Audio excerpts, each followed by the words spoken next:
Welcome to the Secret Underground Laboratory Recovery and Salvage, where rude mechanicals do magic. Hello, I'm Bronze Age, Director of the Secret Underground Laboratory Recovery Salvage, and today we're at the lamp bench where we have a modern lamp that has a modern problem that requires a modern solution. Ever since artificial lighting has been a thing, lamps have all had one thing in common, whether they were gas lights or oil lamps or electrical. You wanted the light source to be fairly high up so the light would spread out, but you wanted the bottom heavy enough that if it got tipped, it wouldn't fall over right away. Now to do that, in the bottom of this lamp, there's this cast iron weight. And that lasted pretty much up into the 70s when iron got expensive, and they turned to things like this, which is just a piece of concrete with a plastic jacket around it. This is what goes in the bottom of a modern floor lamp. It keeps it from tipping over. Now our patient on the lamp bench today has lost a lot of weight.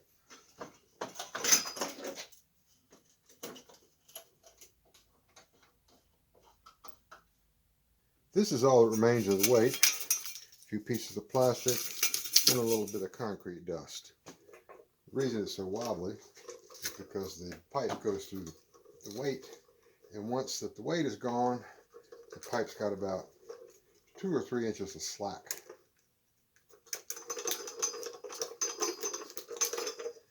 Pull this thing apart, get this wire out, and we can start the repairs. I don't like grabbing the threaded part with the vice grips, but I do have the rubber jacket to kind of cushion it, and there's really no other way to get a hold of this pipe to stop it from turning so that I can get it off.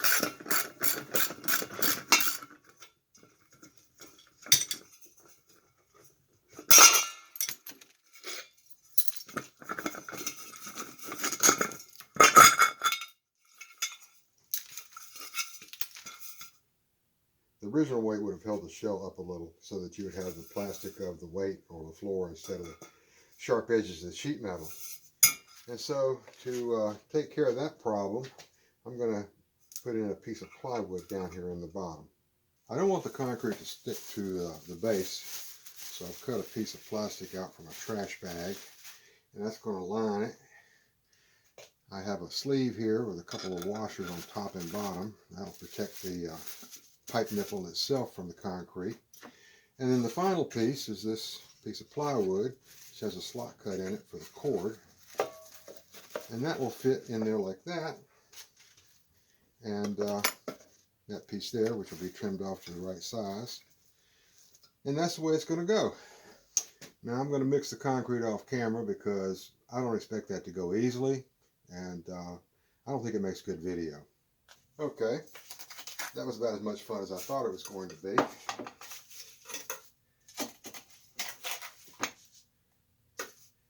My work with concrete has pretty much been restricted to fence posts.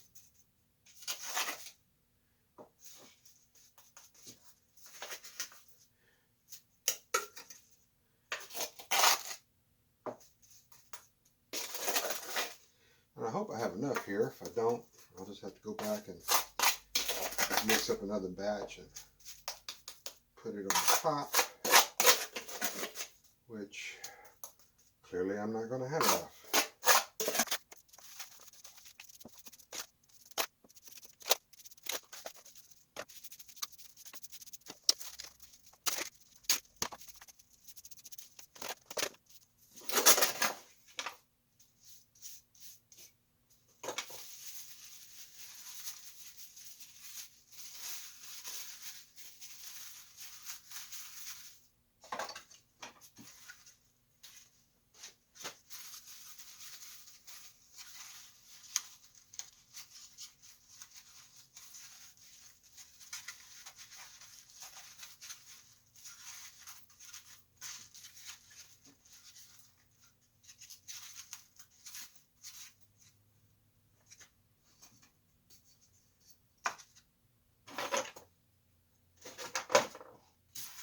One last touch is to clamp this down tight so I know it'll go flat. And then we wait till in the morning and start putting the lamp all back together. Now, I started this video talking about modern lamps and modern problems. And this is a modern lamp, and I know that because it has the concrete base. Now, another feature of modern lamps is that they're made very short pieces. And the reason for that is really simple. Modern lamps are made in Asia, which means they have to be sent over here in a cargo container. So the way they're made is the short pieces like that. In fact, this one here is made of even shorter pieces, because what they do is that they run the wire through all the pieces and it's left loose like a string of beads, and it can be packed into a box no longer than this. So when it comes to rewiring, having these little couplers which join the pieces of pipe together can sometimes cause a problem. It's not like having one long single piece of pipe from top to bottom.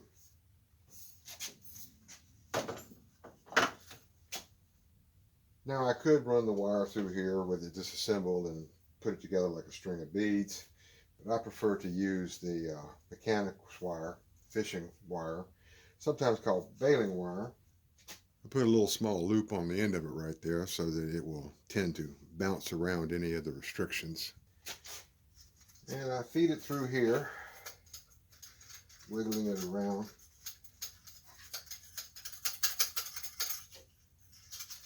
There it goes.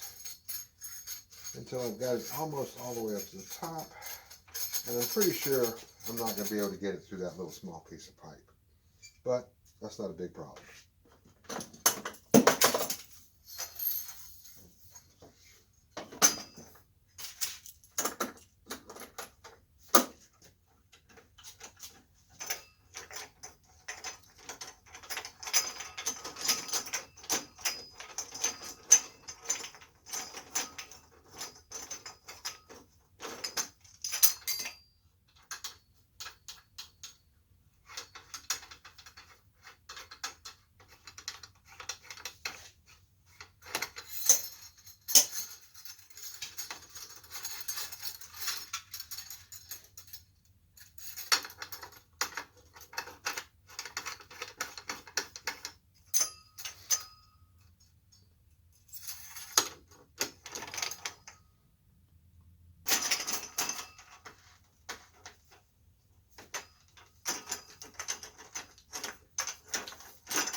I'm going to reuse the cord, and there's nothing wrong with that, especially on a modern lamp, but they do need to be inspected carefully, and that means running your fingers down it, looking for any nicks, little cuts or anything like that. When you get out to the part where the cord's been exposed to the air, you're looking for dog and cat bites, maybe possibly where it got snagged underneath of a table leg or something like that. The cord's not going to wear out or crumble like you would find one, say, from like the 50s, maybe even back earlier than that, but they are subject to damage, and you don't want to put one in and then as you go to plug it in you realize that you got copper wire showing at some point. Now the first thing to do is to remember to put it through the cord bushing here, because if you leave that step out you're going to be doing everything twice. Now my preferred way of attaching fishing wire is to start with putting a piece of shrink tubing over the fish tape. Then I take the cord, punch a little hole in between the wires, making sure that I don't actually puncture through and have any bare copper. Put this through there and bend it back up.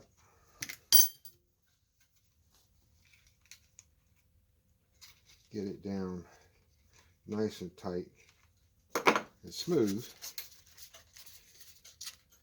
Then I can slide the shrink tubing over the cord,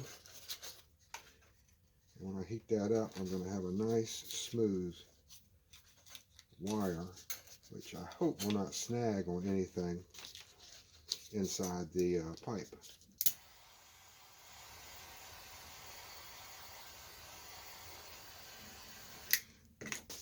Now this lamp is short enough that I can pull on one end and push on the other.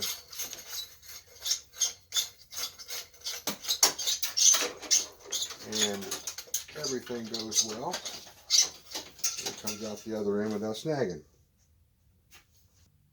Now the first thing I do is I make the underwriter's knot, which is simply this little pretzel type thing. It goes in here, and its purpose is to prevent this cord from being pulled down in the pipe if somebody trips over it walking through it in the dark.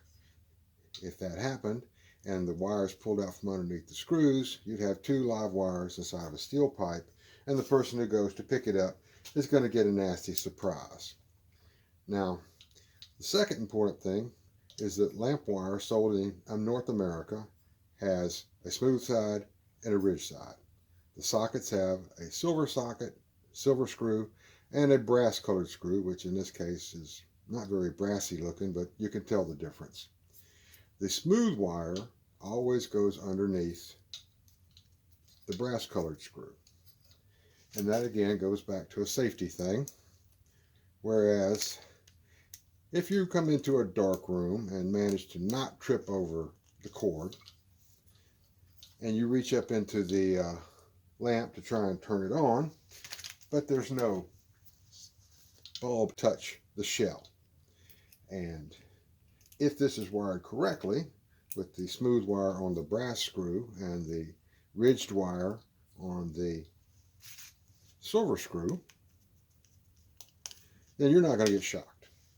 You would have to be able to stick your finger all the way down into the center of the socket and the switch be turned on before you can get electrocuted.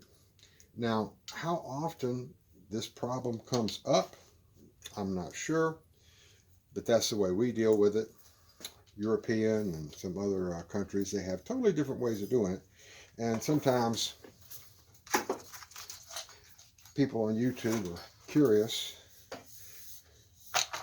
as to why we do it this way, and I can't give you a good reason other than that it's cheap, it's easy, and it's pretty much the way it's been done for a very long time.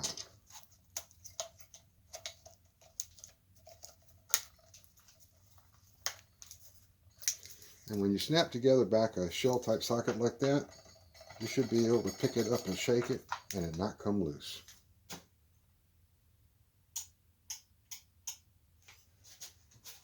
This is Bronze Age for the Secret Underground Laboratory Recovery and Salvage, where we have modern solutions for modern problems of modern lamps.